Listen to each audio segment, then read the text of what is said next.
یقینی کیفیت کا اظہار جب زبان سے ہوگا تو ایمان کہلائے گا، اور یقین اس قدر انسان کی شخصیت اور ذات پر اثر انداز ہوتا ہے کہ باطن اور خارج، اندر اور باہر، دونوں حالات میں انسان یقین کی کیفیت کا سامنا کرتا ہے۔ فرانس میں ہومیوپیتھک کے علاج کو ختم کر دیا گیا۔ ان کا دعویٰ یہ ہے کہ ہومیوپیتھک یہ کوئی علاج نہیں ہے، بلکہ یہ مریض کے یقین کو بدلنے کی ایک کیفیت کا نام ہے کہ یہ آپ کو دوا دی جا رہی ہے اور اس دوا سے آپ شفا یاب ہو جائیں گے، اور وہ اس قدر یقینی کیفیت ذہن میں پیدا کی جاتی ہے کہ انسان کا ذہن پچھلے حصے سے ایسے خطوط چھوڑتا ہے کہ وہ خطوط یقین کی کیفیت بدل جانے کے بعد شفا کا ذریعہ بنتے ہیں اور مریض ٹھیک ہونا شروع ہو جاتا ہے۔ وہ مریض کی شفا یابی یقین کی کیفیت کے زیر اثر ہے۔ اگر ذہن کسی چیز کو قبول نہیں کرتا، یقین نہیں ہے کسی بات کا، آپ کا یہ دعویٰ ہے کہ میں یہ کام نہیں کر سکتا، تو آپ کبھی بھی نہیں کر سکتے۔ اور اگر آپ کو یقین ہے کہ میں یہ کر لوں گا تو آپ کریں گے، آج نہیں تو کل کر سکیں گے، ایک دن کامیاب ہوں گے۔ یہ جو چھوٹے بچوں کو اٹھا کے لاتے ہیں اور یہ کہتے ہیں کہ بچوں کو نظر لگ گئی ہے، کھا کچھ نہیں رہے، رات کو روتے رہتے ہیں، ڈرتے ہیں، یہ دراصل والدین کی یقین کی کیفیت کا اظہار ہوتا ہے بچے میں۔ ان کو یقین اس بات کا پیدا ہو گیا کہ ہمارے بچے کو نظر لگ گئی ہے، تو بچے میں وہ اثرات نظر آنا شروع ہو جاتے ہیں۔ آپ کو یقین دلا دیا جائے کہ آپ بیمار ہیں تو آپ کا جسم بیماری کے کیمیکلز چھوڑے گا اور آپ بیماری کو محسوس کرنا شروع ہو جائیں گے۔ بیمار کو یقین دلا دیا جائے کہ آپ شفا یاب ہونے والے ہیں، ہو جائیں گے، ہو چکے ہیں، اب کیا رہ گئے۔ یہ یقین کی کیفیت اس بیمار کو بیماری سے نکالنے میں بہت مؤثر ثابت ہوتی ہے۔ ایک دوا جو بیماری کی ہے، ایک گروپ پر اس کا تجربہ کیا گیا اور لوگوں کو یقین دلایا گیا کہ آپ کو جو دوا دی جا رہی ہے، آپ کی بیماری کی تشخیص کے بعد اس سے بہتر اور دوا کوئی نہیں، آپ اس دوا سے ٹھیک ہو جائیں گے۔ وہ دوا اس گروپ کو دی گئی، ان میں شفا کا تناسب 90% رہا، لوگ ٹھیک ہو گئے۔ دوسرے گروپ کو وہی دوا دی گئی، لیکن ان کے یقین کی کیفیت کو بدلا گیا۔ انہیں یہ بتایا گیا کہ آپ کو جو دوا دی جا رہی ہے، آپ کی بیماری کی تشخیص نہیں ہو سکی، دوا دی جا رہی ہے، ممکن ہے آپ ٹھیک ہو جائیں، ممکن ہے نہ ہو، تجربہ کر رہے ہیں۔ اس کیفیت اور اس یقین کے ساتھ جب مریض نے دوا لی، ان میں شفا کا تناسب 60% رہا، 60% لوگ اس سے ٹھیک ہوئے۔ تیسرے گروپ کو وہی دوا دی گئی اور ان کو بتایا گیا کہ آپ کی بیماری بھی تشخیص نہیں ہو سکی اور دوا بھی ہمیں معلوم نہیں ہے، ہم یہ دوا آپ کو دے رہے ہیں، ہو سکتا ہے آپ شفا یاب ہو جائیں، ہو سکتا ہے نہ ہو۔ اس بے یقینی کی کیفیت میں ان میں شفا کا تناسب 30% رہا۔ یہ باقاعدہ ایک رپورٹ شائع ہوئی ہے۔ اور ایک چوتھے گروپ کو دوا دی گئی، ان کو یہ بتایا گیا کہ آپ کی بیماری قابل علاج ہے، اور ہم نے تشخیص کر لی ہے کہ آپ کو مرض کیا ہے، اور ہم آپ کو جو دوا دے رہے ہیں یہ اسی بیماری کی دوا ہے، اور آپ انشاءاللہ یقینی طور پر ٹھیک ہو جائیں گے۔ اس یقین کی کیفیت بنانے کے بعد انہیں دوا کے نام پر میٹھی گولیاں شکر کی دی گئی، چینی کی دی گئی، دوا نہیں دی گئی۔ ریسرچ میں لکھا ہے کہ ان میں شفا کا تناسب 95% رہا۔ آپ کے جسم نے شفا کے کیمیکلز چھوڑے، اور یقین کی کیفیت نے جسم کو شفایاب کر دیا۔ باطن میں بھی یقین کی کیفیت اثر انداز ہوتی ہے، ظاہر میں بھی ہوتی ہے۔ امریکہ میں ایک ریسرچ ہوئی، عدالت کی اجازت سے انہوں نے سزائے موت کے قیدی کو اس پر تجربہ کیا کہ اسے اس کے سامنے ایک سانپ زہریلا لایا گیا، اور پھر اس کے بعد اس کی آنکھوں پہ پٹی باندھ دی گئی، اور اسے ایک اوزار سے اس طرح ڈسا گیا جیسے سانپ ڈستا ہے۔ اس قیدی کے ذہن میں یہ یقین تھا کہ مجھے سانپ نے ڈسا ہے۔ کچھ دیر کے بعد اسے تشنج ہوا، اس کا سانس رکنے لگا، اور اس کے جسم نے زہر کے کیمیکلز چھوڑے، اور یوں اس کا وجود نظر آنے لگا جیسے سانپ کے ڈسنے کے بعد جو کیفیت ہوتی ہے وہ پیدا ہو گئی اس کے اندر۔ تریاق، شفا کے کیمیکلز بھی یقین کی کیفیت کے بعد وجود میں پیدا ہوتے ہیں، زہر کی کیفیت بھی یقین کے بعد وجود میں پیدا ہوتی ہے۔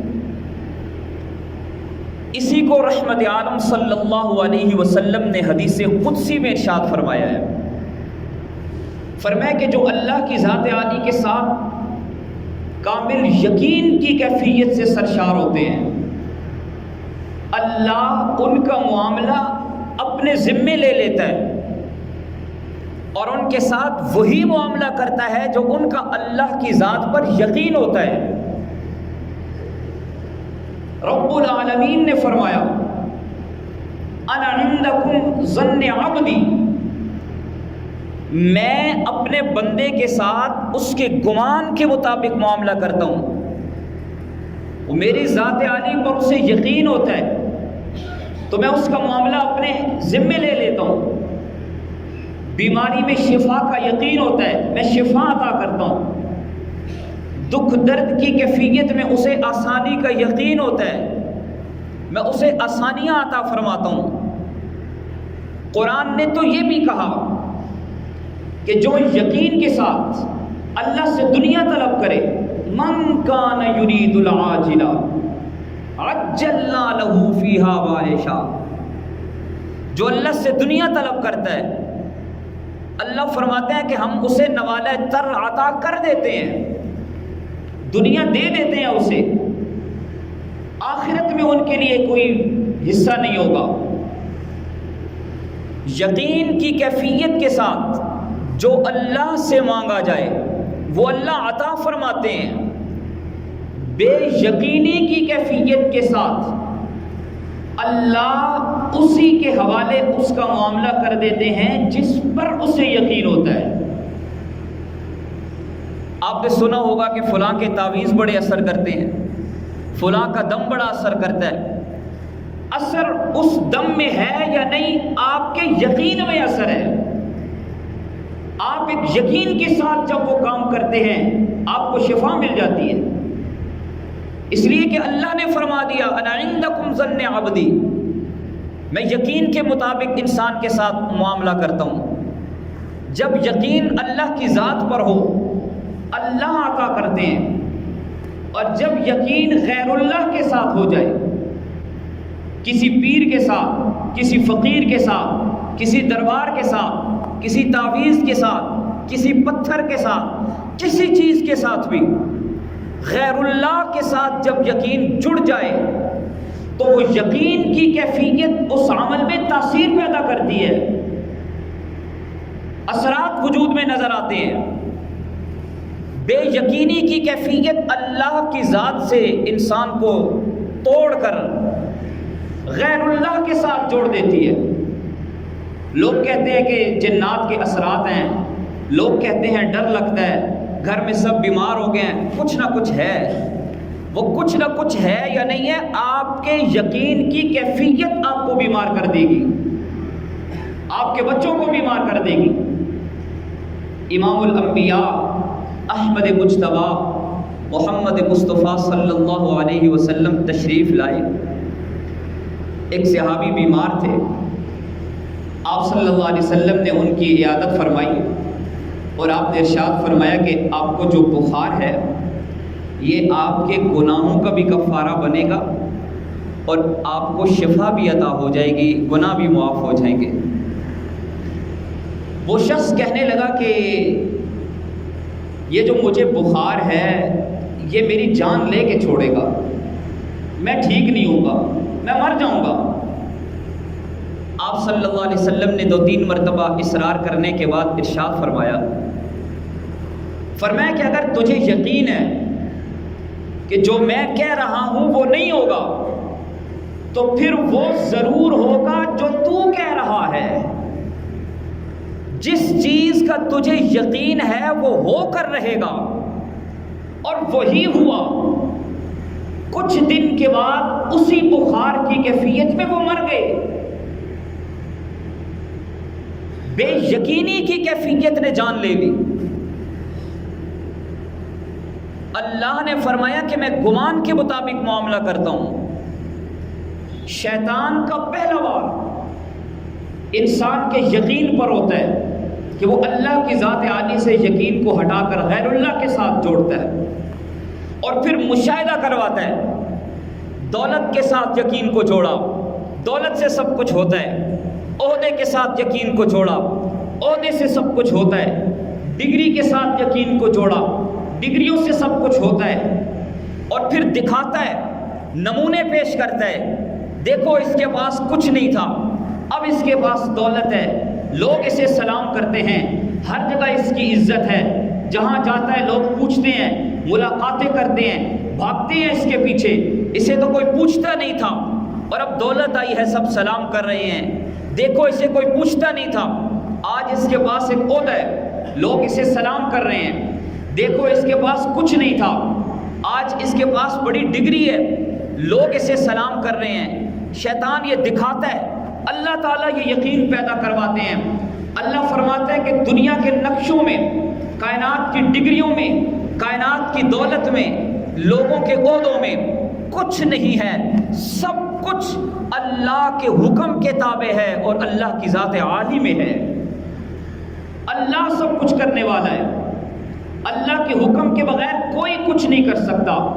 یہ یقین بناتے ہیں اللہ تعالیٰ، اور اللہ نے قرآن میں یہ یقین بنایا ہے، بار بار بنایا، نمونے دکھائے اپنی قدرت کے، لوگوں کو سمجھایا، انبیاء کے واقعات سنائے، ان کی کہانیاں سنائی۔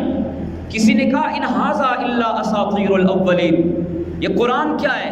یہ تو پچھلے لوگوں کے قصے کہانیاں ہیں، یہ کہانیاں نہیں ہیں۔ قرآن نے چیلنج کیا عالم انسانیت کے تمام انسانوں کو، صبح قیامت تک کے لیے چیلنج کر دیا، جنات کو چیلنج کر دیا، قل ان اجتمعت الجن والانس علی ان یأتوا بمثل ھذا القرآن، تم اگر کہتے ہو یہ قصے کہانیاں ہیں، لے کر آؤ اس طرح کا کوئی ایک واقعہ، لے کر آؤ اس طرح کی کوئی ایک صورت، فَأْتُوا بِصُورَةٍ مِثْلِهَا، نہیں لا سکتے، فَأْتُوا بِآیَةٍ، ایک آیت لا کے دکھا دو، نہیں لا سکتے۔ جب نہیں لا سکتے، یقین کرو اس بات پر، کامل یقین رکھو کہ قرآن اللہ کی ذات عالی سے نکلی ہوئی کتاب ہے اور اللہ نے عالم انسانیت کی ہدایت کے لیے قرآن کو نازل فرمایا ہے۔ بار بار یقین کو بدلا اللہ نے۔ جب یقین اللہ کی ذات سے اٹھ کر غیر اللہ سے جڑا، کہیں پتھروں سے یقین جڑا، کہیں بتوں سے یقین جڑا، کہیں پیروں سے یقین جڑا، کہیں درباروں سے یقین جڑا، کہیں قبروں سے یقین جڑا۔ اللہ نے بار بار اس کی نفی کی۔ ایک قوم قبر پرست تھی، آستانہ پرست تھی، معبود بنائے ہوئے تھے، اللہ کے نیک لوگوں کی شبیہیں بنا کر انہوں نے اپنے معبد خانے میں رکھی ہوئی تھی۔ ایک اللہ کا جلیل القدر پیغمبر اٹھا، اللہ نے ان کے ذہن میں یہ بات ڈالی، ساری قوم تو گئی ہوئی ہے میلے پر، اور آپ جائیے ان کے عبادت خانے میں جا کر ان کے بتوں کو تہس نہس کر دیجئے، جو شبیہیں انہوں نے بنا کے رکھی ہیں انہیں توڑ دیجئے، اور کلہاڑا ان کے بڑے معبود پر اس کی گردن میں ٹانگ دیجئے۔ قوم نے دیکھا، واپس آئی، غیظ و غضب کا شکار ہو گئی اور کہنے لگی کہ ہمارے معبودوں کے ساتھ ما فعل ھذا بآلہتنا، ہمارے آلہہ کے ساتھ، معبودان باطلہ کے ساتھ یہ کام کس نے کیا ہے؟ کسی نے کہا ہم نے ایک نام سنا ہے، ایک آدمی ہے، ایک جوان ہے جو ان کا تذکرہ کرتا ہے اور وہ یہ کہتا ہے کہ ان کے ہاتھ میں کچھ نہیں ہے، سب کچھ اللہ کے ہاتھ میں ہے۔ وہ یہ کہتا ہے یہ شفا دینے والے نہیں ہیں، شفا رب دینے والا ہے۔ اس کا یہ دعویٰ ہے یہ عبادت کے لائق نہیں ہے، عبادت کے لائق اللہ کی ذات ہے۔ پوچھا کون ہے؟ کہا ہم نے نام یہ سنا ہے، لوگ کہتے ہیں ان کا نام یقال لہ ابراہیم، انہیں ابراہیم کہا جاتا ہے۔ کہا کہاں ہے ابراہیم؟ لایا جائے۔ ابراہیم علیہ السلام کو کٹہرے میں لا کر کھڑا کر دیا گیا۔ اللہ کے جلیل القدر پیغمبر کھڑے ہیں، حضرت ابراہیم علیہ السلام کھڑے ہیں، دل اللہ کی محبت سے سرشار ہے، ایمان اللہ کی ذات عالی پر کامل ہے، دل میں اللہ کی ذات عالی کا یقین کامل ہے، اللہ کے غیر سے کچھ نہ ہونے کا یقین دل میں ہے، اللہ کی ذات سے سب کچھ ہونے کا یقین دل میں ہے۔ لوگوں نے کہا ان کو سزا دی جائے، نمرود نے ابراہیم علیہ السلام کو سزا دی ہے۔ ایک بات یاد رکھیے گا، نمرود ابراہیم علیہ السلام کا دشمن تھا، اللہ نے نمرود کو بھی سزا دی، نمرود نے ابراہیم علیہ السلام کو سزا دی۔ اللہ نے نمرود کو کیا سزا دی؟ اللہ نے نمرود کے ناک کے ذریعے اس کے سر میں مچھر کو داخل کیا، وہ سر میں بن بنایا کرتا تھا۔ نمرود لوگوں کو بلاتا، اس تکلیف سے آسانی کے لیے لوگوں سے کہتا میرے سر پہ جوتے مارو، سر پہ جوتا لگتا، مچھر بیٹھ جاتا، اسے کچھ دیر سکون ملتا تھا۔ اللہ کے نبی کے ساتھ اس نے دشمنی کی ہے، اس سے اللہ کے نبی کے ساتھ اس نے بغاوت کی ہے، اللہ نے اسے سزا دی ہے۔ سر بھی اس کا ہے، جوتا بھی اسی کا اپنا ہے، وہ اپنے سر پہ خود مار رہا ہے، کہیں لوگوں سے مروا رہا ہے، لیکن اس سے عبرت کسی نے حاصل نہیں کی۔ اللہ کے ولیوں کے ساتھ دشمنی انسان کو اس مقام پر پہنچا دیتی ہے۔ پھر وقت گزر گیا، ایک وقت آیا، ایک جماعت اٹھی، انہوں نے صحابہ کرام کے ساتھ دشمنی کی، اصحاب پیغمبر پہ تبرہ کیا۔ نمرود کا اپنا ہاتھ تھا، اپنا سر تھا، اپنا جوتا تھا، اس سے عبرت انہوں نے حاصل نہیں کی۔ انہوں نے اللہ کے نبی کے صحابہ کے ساتھ دشمنی کی، انہیں شہید کیا، انہیں برا بلا کہا، انہیں گالیاں دی، ان کے اختلافات ظاہر کیے، بتایا کہ یہاں یہ جنگ کی ہے، یہ آپس میں دشمن تھے ایک دوسرے کے۔ اللہ نے انہیں بھی سزا دی ہے۔ آج چوکوں چوراہوں میں ہاتھ بھی انہی کا ہے، سینہ بھی انہی کا ہے، اپنے ہاتھوں سے اپنے سینوں کو پیٹ رہے ہیں۔ اللہ نے اسے بھی سزا دی تھی، اس نے اللہ کے نبی کے ساتھ دشمنی کی، اللہ نے جو سزا اسے دی، انہوں نے صحابہ کے ساتھ دشمنی کی، اللہ نے وہی سزا انہیں بھی دی ہے۔ کہا کہ ابراہیم علیہ السلام کو سزا دی جائے، پوچھا کیا؟ کہا آگ جلاؤ۔ اس قدر بلند آگ کائنات میں آج تک اس کا نظارہ نہیں ہو سکا، چشم فلک نے آگ کے وہ انگارے نہیں دیکھے جو سیدنا ابراہیم علیہ السلام کے لیے جلائے گئے۔ جب اللہ کی محبت میں انسان نکلتا ہے تو اسے آگ میں جل جانے کا سامنا کرنا پڑتا ہے۔ ابراہیم علیہ السلام کو وہ کہنے لگے کہ آگ ہم نے آپ کے لیے جلائی ہے، آپ آگ میں چلے جائیں۔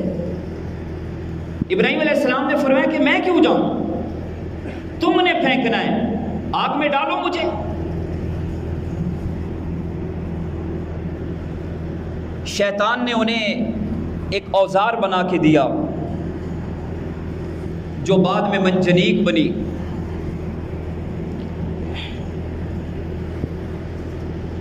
اس اوزار میں ابراہیم علیہ السلام کو ڈالا اور پھر آگ کی طرف پھینکا۔ اب آگے آگ کے بلند و بالا شعلے آسمانوں سے باتیں کر رہے ہیں، جو قریب جاتا ہے وہ بھی جل جاتا ہے، جو اس کے اوپر سے اڑ کر پرندہ گزرتا ہے وہ بھی جل کر اس آگ میں گر جاتا ہے۔ اتنے بلند شعلے اور اتنی سخت آگ۔ ابراہیم علیہ السلام آگ میں جا رہے ہیں، آسمان کے دامن میں فرشتوں کی بھی چیخیں نکل گئی۔ آج بابل کے میدان میں سارا علاقہ ابراہیم علیہ السلام کا تماشا دیکھنے کے لیے جمع ہوا ہے، لوگ دیکھ رہے ہیں اور سب کو اس بات پر یقین ہے کہ ابراہیم آگ میں جائیں گے، جل جائیں گے۔ آگ کا کام ہے جلانا، اور آج تک آگ نے جلایا ہے۔ چشم فلک نے یہ نظارہ دیکھا، آج تک آگ نے کسی کو معاف نہیں کیا۔ ایک یقین ہے لوگوں کا کہ یہ جل جائیں گے، آگ جلاتی ہے۔ ایک یقین ہے اللہ کے ابراہیم خلیل اللہ کا کہ آگ نہیں جلاتی، اللہ کے حکم سے جلاتی ہے۔ میرا رب چاہے گا تو آگ جلائے گی، اور رب نہیں چاہے گا آگ نہیں جلائے گی۔ یوں ابراہیم علیہ السلام اڑتے ہوئے جا رہے ہیں، جبرائیل علیہ السلام دائیں طرف آ گئے، پانی کا فرشتہ یہاں آ گیا۔ جبرائیل علیہ السلام نے بھی، فرشتے بھی یہی جانتے ہیں کہ آگ جلاتی ہے۔ جبرائیل علیہ السلام نے کہا، اے ابراہیم کیا آپ کو کوئی ضرورت نہیں ہے؟ ابراہیم علیہ السلام خاموش ہے۔ فرمایا ہاں ضرورت تو ہے، لیکن مجھے تیری ضرورت نہیں ہے، جس کے لیے جا رہا ہوں وہ میرے دل کی ضرورت کو جانتا ہے۔ اگر وہ بچانا چاہتا ہے بچائے گا، اور اگر وہ جلانا چاہتا ہے تو آج ابراہیم اس کا خلیل اس کے حکم پر آگ میں جلنے کو تیار ہے۔ اس یقین کی کیفیت کے ساتھ ابراہیم علیہ السلام جا رہے ہیں، اور جب آگ میں گئے، آگ جلاتی ہے، آج تک آگ نے جلایا ہے۔ آگ کو بھی نہیں پتا کہ میرے اندر جلانے کی تاثیر اللہ کا حکم ہے۔